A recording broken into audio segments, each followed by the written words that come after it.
Well, hello everyone, and thank you again for joining us today. So we're going to be talking about green screens, fences, and borders.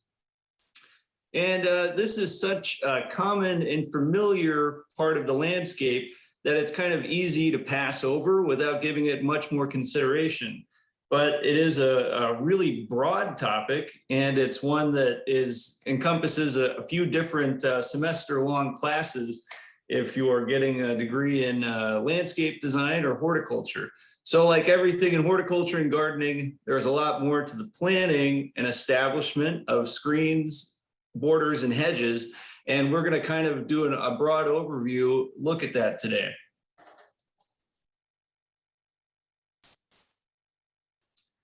So let's start with a quote from Michael Pollan, the really great horticulture writer on the topic of hedges. So he writes, "Fences and hedges were out of the question. They were considered antisocial, unmistakable symbols of alienation from the group. One lawn should flow unimpeded into another, obscuring boundaries between homes and contributing to the sense of community." And that's from Second Nature.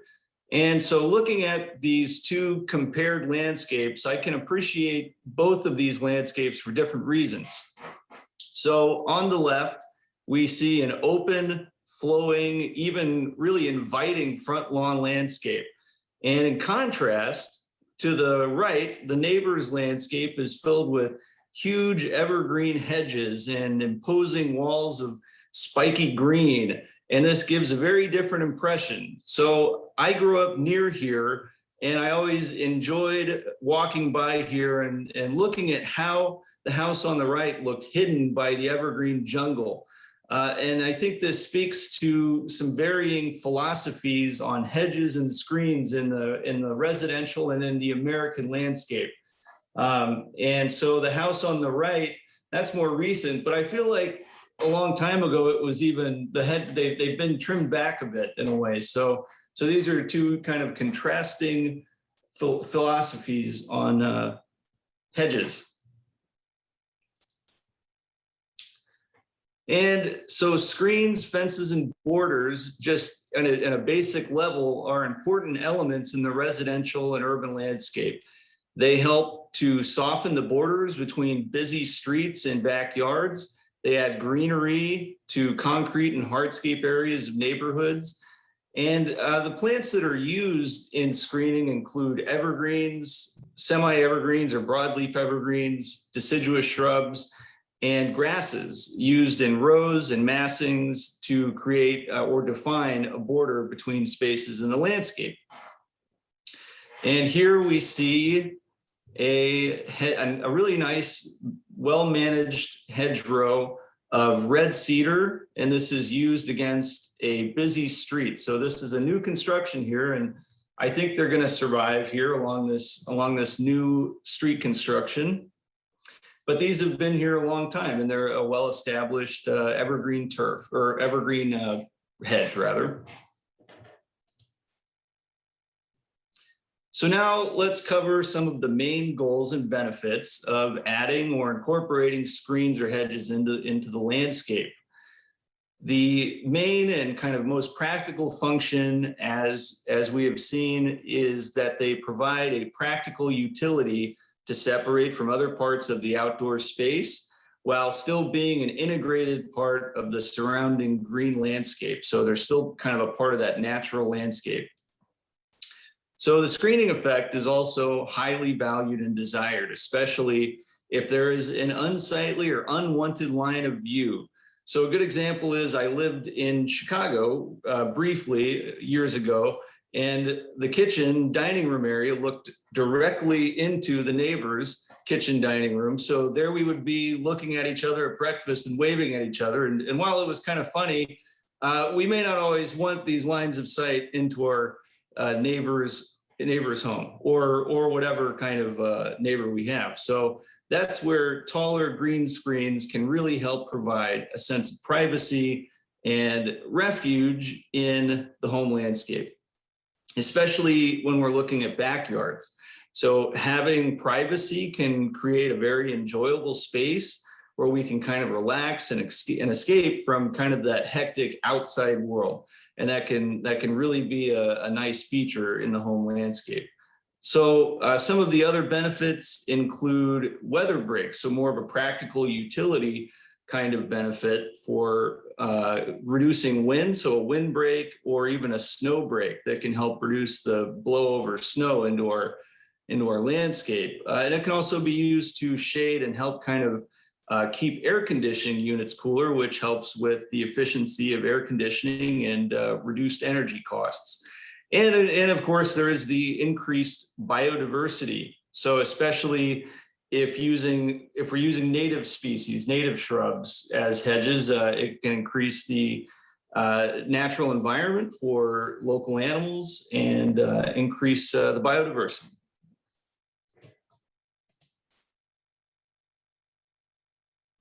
So now we'll take a look at some pretty common examples that we've probably all seen to some extent in our neighborhoods.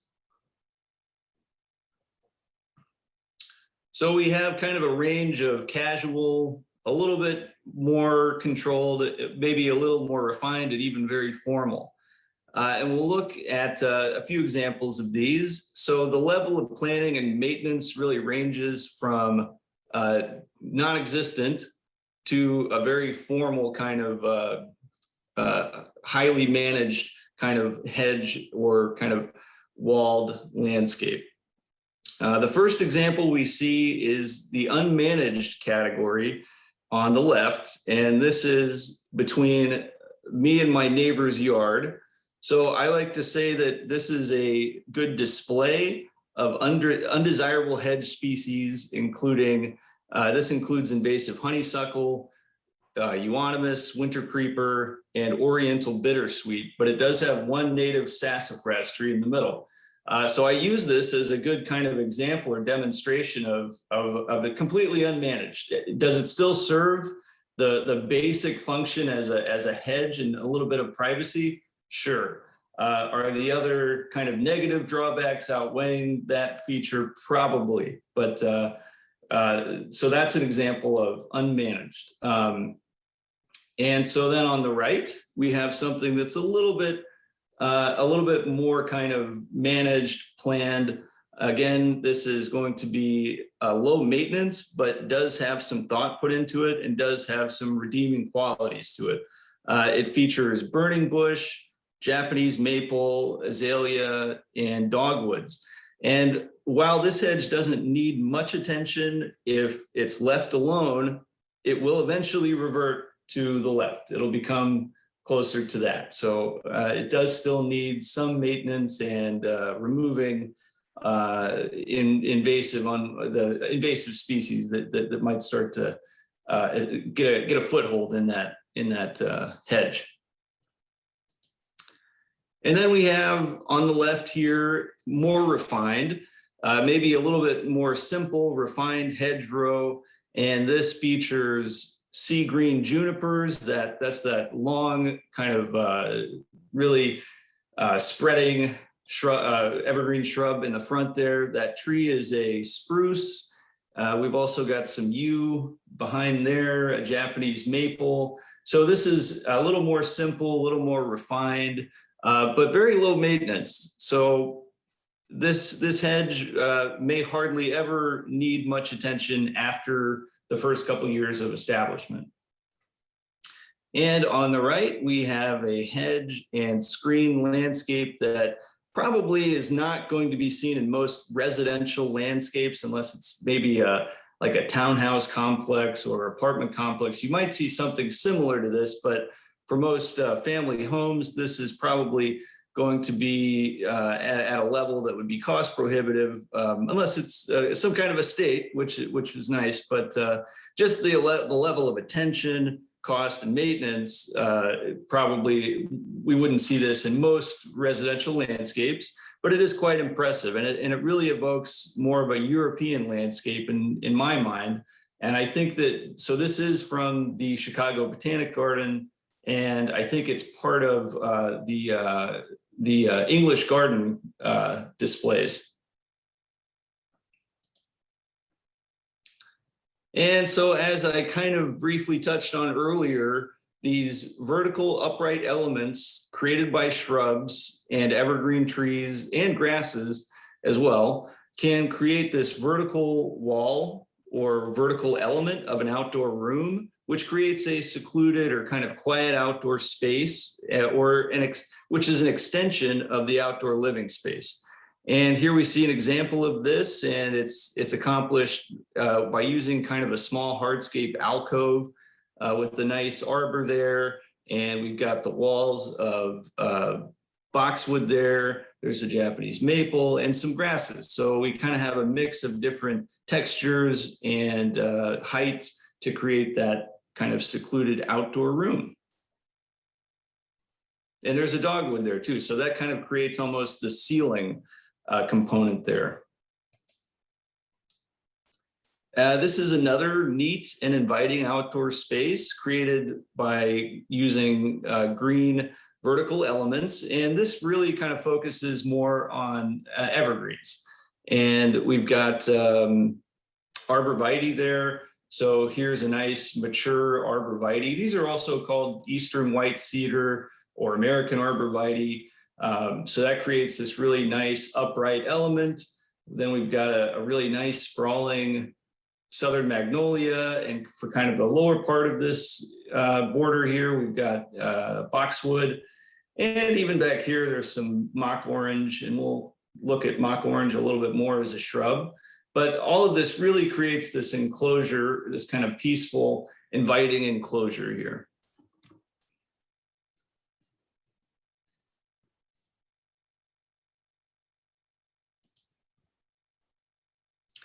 And so we'll talk a little bit about some practical considerations to keep in mind, and a really important consideration for green screens and hedges is the spacing. So that's maybe one of the most important things to keep in mind and to make sure that we have thought about before we go and put the effort into installing a hedge.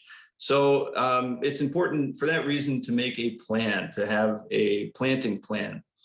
And when deciding where a hedge will go, it's important to consider sun exposure. That's going to be pretty important. And evergreens have a wide range of shade tolerance. Yews, for example, are very tolerant of heavy shade, but then things like juniper and white pine need closer to 6 or 7 hours of sun a day, and our deciduous shrubs too range in their sun requirements. So we want to do a quick study of the sun exposure of wherever we're thinking about putting in a shrub, and that can help inform what kind of plants we're going to use in that location.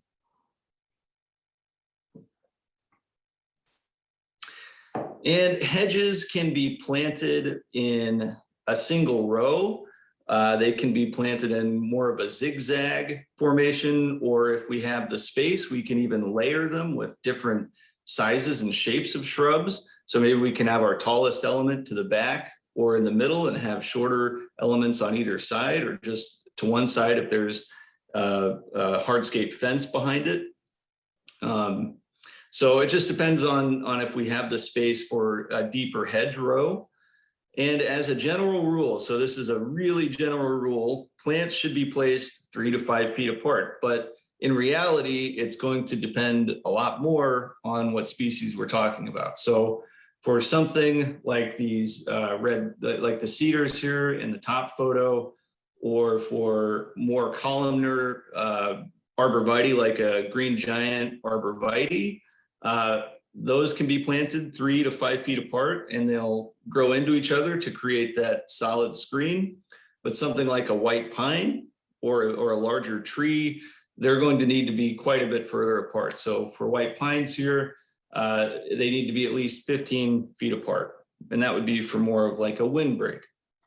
It's also a good practice to keep hedges a few feet back from sidewalks and other structures, buildings, just to make maintenance easier, and so that we're not constantly trying to cut something back so it's not flowing over a sidewalk or into a building. It just makes long-term maintenance easier once they reach mature size. And another big question is, how long will it take a hedge to reach full size? And again, that really depends on the species. So grasses will reach full size in 3 years or less, maybe 2 years. But evergreens and deciduous shrubs can take 10 years or more. So I'll use green giant arborvitae again. So that takes around 10 years to reach full maturity.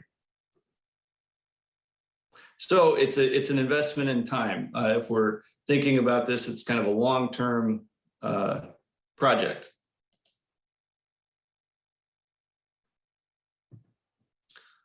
All right, so some general tips for planting new hedges and screens.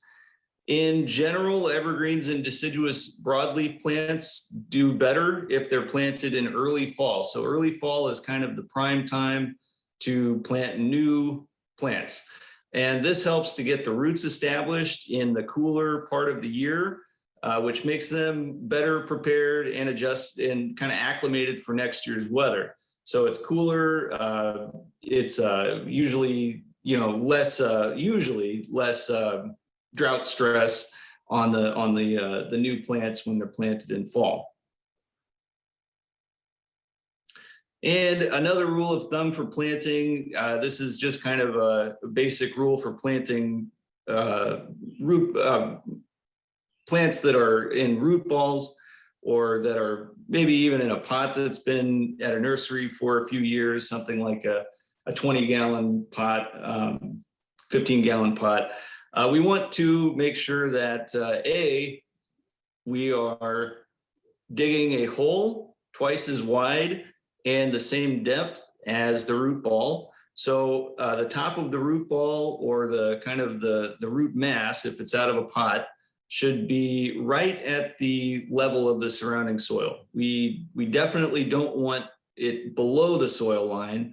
That can cause basically the roots to drown. It's kind of could be sitting in kind of like a tub of water. So it can kind of reduce oxygen and water movement and drainage. So if anything, we want it right at the level of the soil. And so talking about if we're planting something with burlap and a metal cage, we definitely want to remove all of those materials.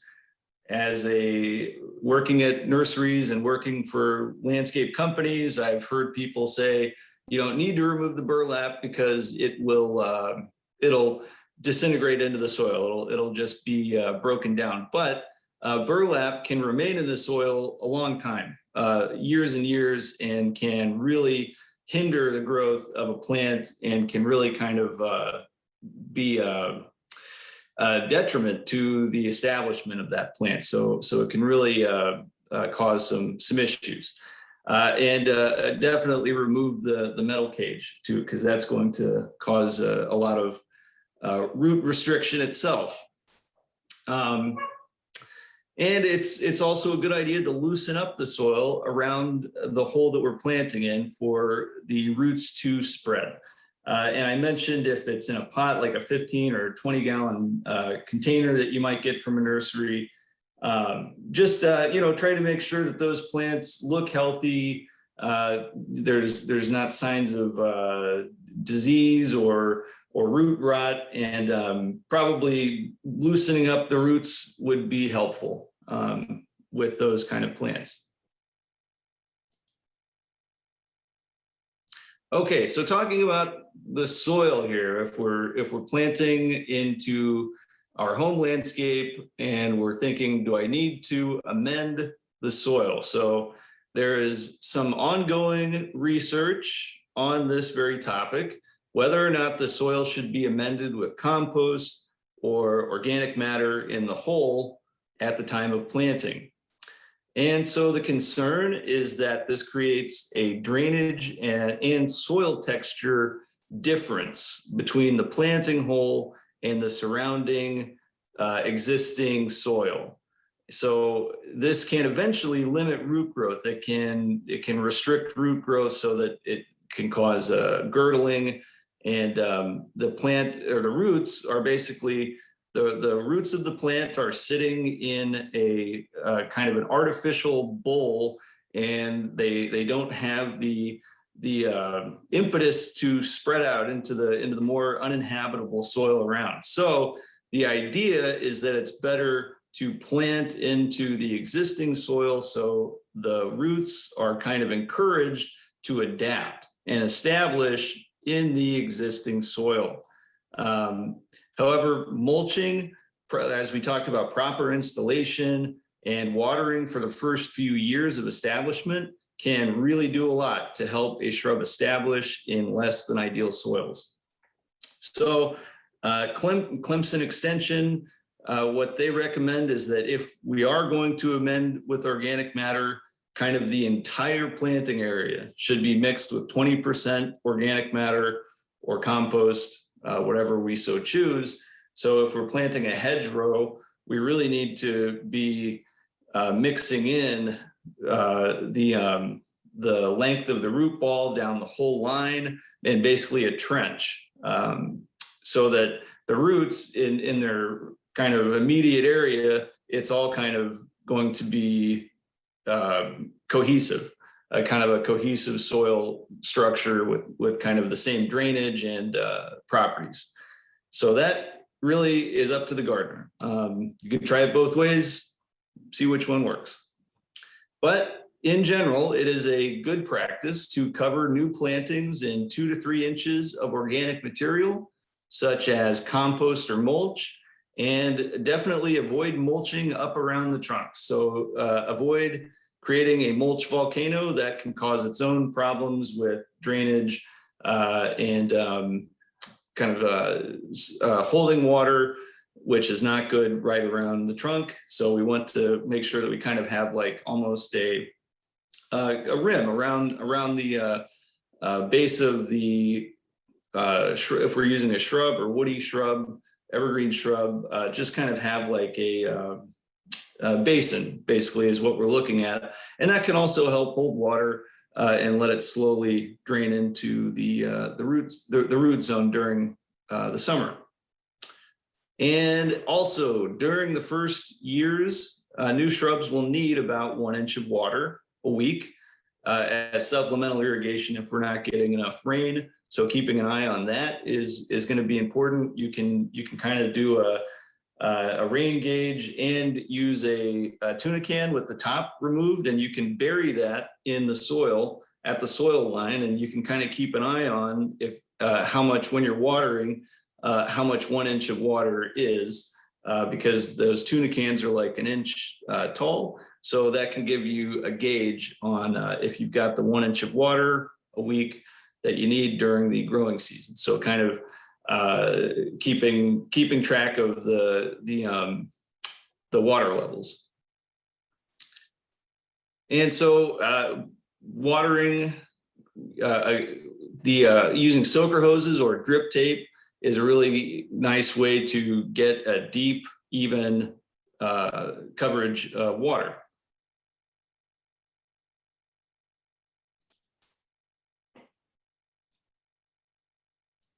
Okay, and a few more tips for maintenance.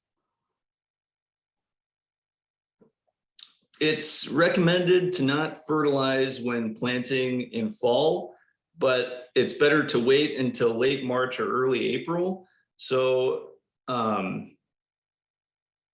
that's when we want to do our first fertilizer application if we're planting in fall, is waiting till late March or I'm sorry, late March or early April. And a liquid root stimulator is okay to apply at the time of planting if we're planting in the fall. So that would be mixed with the initial watering. And so root stimulator is a product it's not really hardly has any NP or K, and really it more provides micronutrients and other beneficial materials, kind of beneficial plant growth hormones, this kind of thing. And it can kind of help get the roots growing a little more robust. Pruning. So it's also, pruning is best done in early spring with evergreens, but lighter shaping up can be done throughout the season as needed or desired.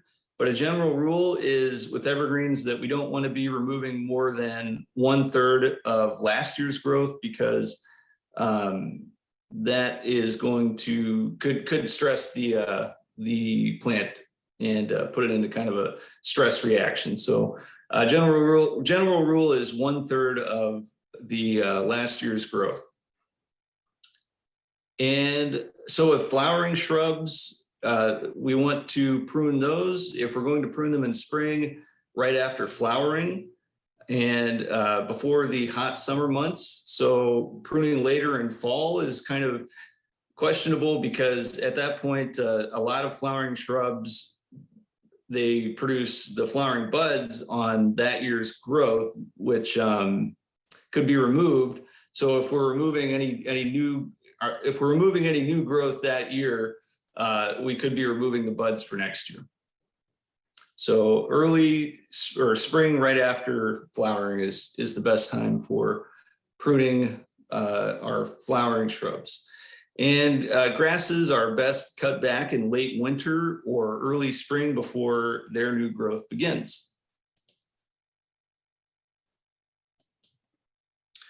Okay, so some common problems that we see in the landscape with our hedges are, from left to right, we see a hedge that's been planted too close to the sidewalk, and it's kind of been pruned up in a way that makes it top heavy or wider than the bottom. So this tends to reduce light getting into the shrub, and over time it can kind of cause decline. And the middle photo is of two different shrubs that are planted too close together. So the right we see and on the right we see a common problem with white pines, where it's too humid and kind of a reduced airflow area. It stays too hot and humid, and it also probably has poor drainage in that area that's kind of contributing to the decline of this guy here. I think that's probably a spruce, and then these white pine back there. Okay, so on the left here, we see chemical burn from de-icing. Again, they're just right up there against the sidewalk, and those de-icing chemicals splash up and burn the foliage. And on the right, we see just an overall kind of an inhospitable location for these shrubs.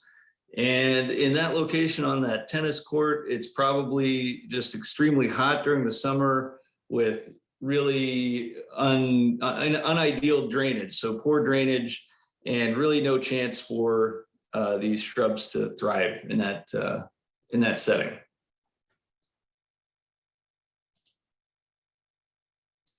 Okay, so here we're going to look at some of the more common examples of evergreen, deciduous, and shrubs and grasses for screening and hedges, and how they're kind of used in different settings in the landscape. So from left to right, we have that eastern red cedar that we saw earlier. This is a really nice, well-maintained, nice shape of hedge here. And it's very low maintenance, and it's one of the few regional kind of native evergreens that we have. So very low maintenance, and nice color year round, and does a really good job of just creating a nice green screen from the busy street there.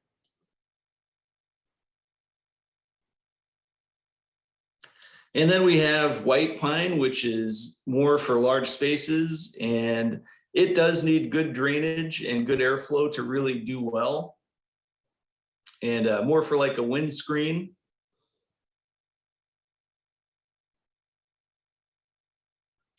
And then on the right, we have an example of Juniperus chinensis. And so specifically here is sea green juniper. So we saw some sea green juniper earlier, and this is one that's kind of been trimmed up at the bottom over the years, and it's kind of being used as a bit of a screen there from the corner of the street. But this is the sea green or kind of Juniperus chinensis varieties or cultivars are really common in landscapes starting from 70 years ago. So this has probably been here quite a long time. On the left, we see another example here of Juniperus chinensis.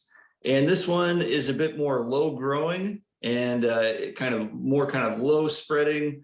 And this is the common name or kind of cultivar, I suppose, is Pfizer or Pfizeriana. So another really kind of antique almost evergreen shrub. So this one has been used for quite some time in our landscapes.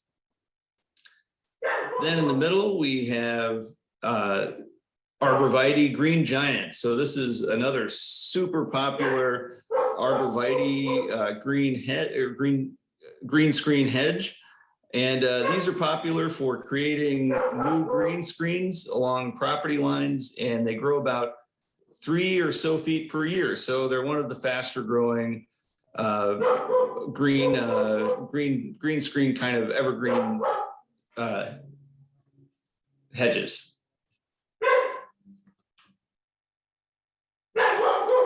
And on the right, we have another arborvitae, which is, this one is sometimes called American arborvitae, and it's a very low maintenance evergreen shrub with lots of varieties and different textures and shapes.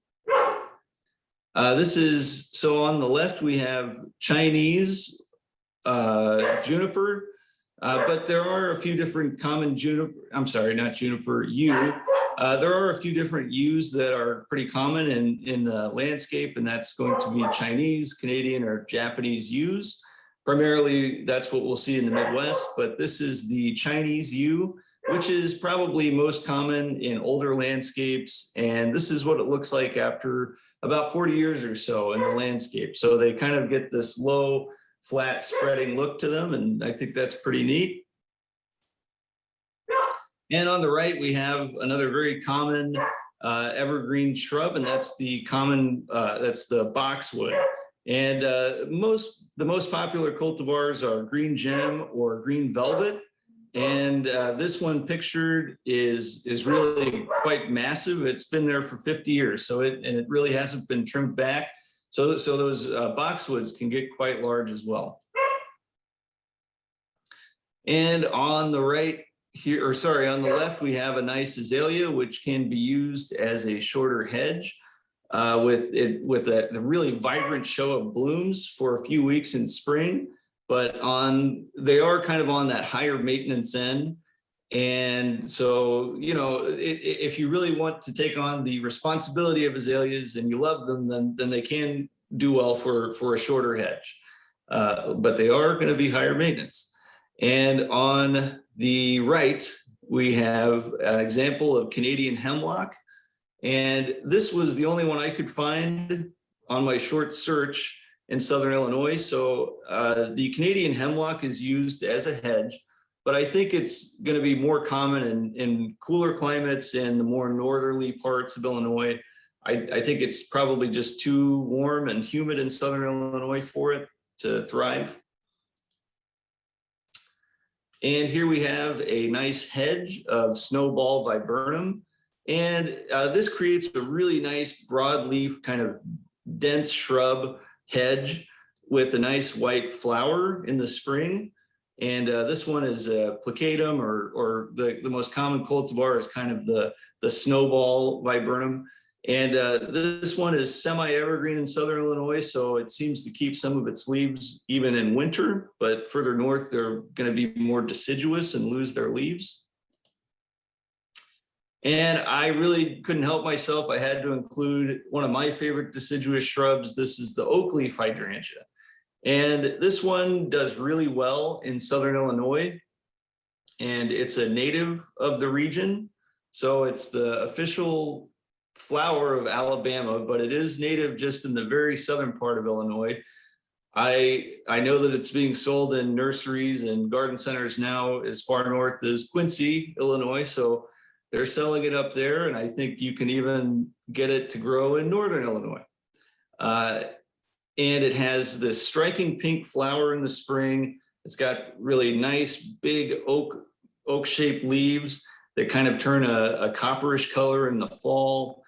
And all year it's got this really unique exfoliating bark. So it's kind of an all season shrub, and it's just really neat. And the one thing it does require is afternoon shade. So it's going to do really well if it gets morning sun and afternoon shade. And I think we had one quick mention of mock orange, and this maybe is a lesser used hedge, but it's a really nice hedge, really fast growing too.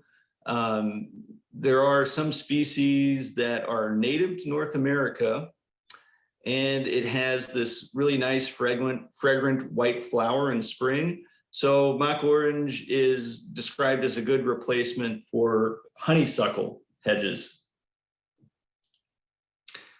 And we'll quickly look here at some good examples of grasses for screening.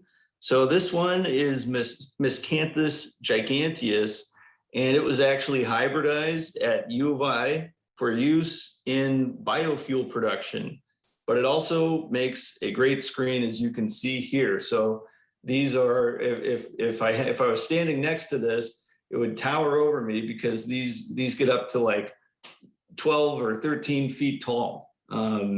They really have some height to them, and and they're fast growing, so they make a really quick screen. And I believe they're hardy in most of Illinois. So now the thing is, they really establish. So we've had someone come out to take some cuttings, and they needed a portable power saw to get through the woody roots in there. So they're pretty tough plants. And we've got a few other grasses here. So we've got the prairie dog switchgrass, which is a native switchgrass. And this is what it looks like on the left here in summer. And then this is what it would look like in winter. So it still has, grasses are nice because they have this nice winter interest. They have kind of a unique look with their panicles, and just their texture in the summer. And then in the fall, they also have winter, they also have a nice look to them. And then we also have a really common landscape grass for screening, and that's Karl Forester feather reed grass. And it gets 5 to 6 feet tall, grows quickly, and easy to establish. So grasses are a nice alternative to evergreens and woody shrubs, because they are a lot less expensive and easier to establish, but they also grow faster, and there's a ton of variety. There's a wider range of, they're resistant to a wider range of conditions, from wet to dry, and they do generally need more sun though. And there's native grasses too that we can use as screens. And they can also be used in layers too. So we can incorporate grasses in with our evergreens or our deciduous broadleaf hedges. So maybe as a shorter kind of terraced effect, we can put some shorter grasses in front of some shrubs. So that brings us to the end here, and just a closing thought on hedges. Americans must be far more brotherly hearted than we are, for they do not seem to mind being overlooked. They have no sense of private enclosure. And going back to that example from the beginning here, with these kind of two different approaches, more of the open, inviting approach, and more of the secluded, a little more private approach to landscaping. So just that juxtaposition I find very, very interesting. And I do have a list of resources here that will be sent out to you. We have some links to Chicago Botanic Garden, Missouri Botanic Garden, If you're wanting to create more of a hedgerow system, Oregon State Extension has some good resources there. And I would recommend checking out the Selecting Shrubs for Your Home website. It has a really neat shrub selector tool. And as I mentioned, I also talked about Clemson University's extension resources there. So that's just for your exploration. And you can view past recordings of the Four Seasons Gardening Series on YouTube at or at that location there. And I see we have quite a few questions, so I will go ahead and try to answer any questions.